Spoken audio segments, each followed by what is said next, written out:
Hello, Mr. Espen Ottosen. It's great to have you all the way from Norway. Can you introduce yourself and tell us what you do?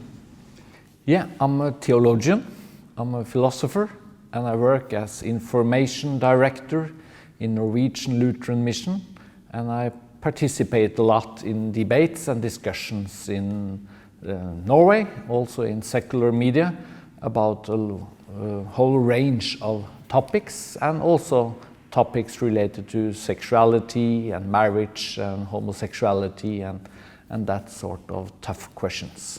There's a lot of talk about rights right now in secular society. Could you tell us and maybe equip us as to how we should be equipped and how we should respond to these big claims for rights?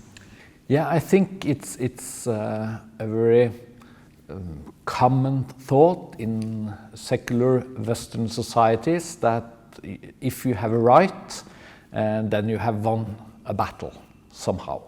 If you can say that this is my right, then you are on a higher ground in discussions.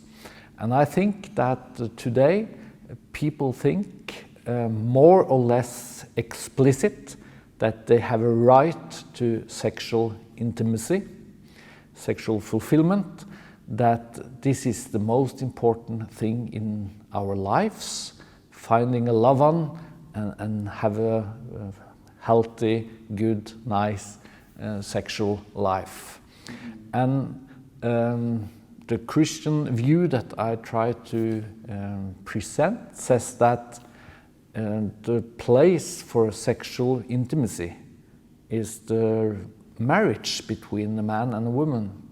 And that means that there is a lot of people who are not able to get into a sexual relationship. It could be people that are homosexuals, there could be people who are just waiting to find the right one. It could be a lot of difficult reasons why people cannot get into sexual loving relationships. Right. And I would like to say that they have, or at least could have, a good life. There is not a right, no one has a right to sexual intimacy. You have to find the right one, and if you want to be a committed husband or a committed wife, it will be periods in your life when you have to abstain from a sexual relationship. There's a lot of talk about rights, but nobody's really talking about obligations. What would you say are human obligations as opposed to human rights these days in your field of work? Yeah, it's a very good question and important question, because I think that our obligation when we talk about sexuality is to live healthy and responsible with our sexual urges and sexual desires, and that means you can't act on every sexual impulse, every sexual urge, and I think that's one of the very unhealthy and dangerous aspects of the secular Western thought, that you should more or less always act on what's your real sexual self in some sense. Is there a final message that you would like to convey to people hearing us and who are interested in maybe defending the Christian faith? Is there anything on your heart to say to them?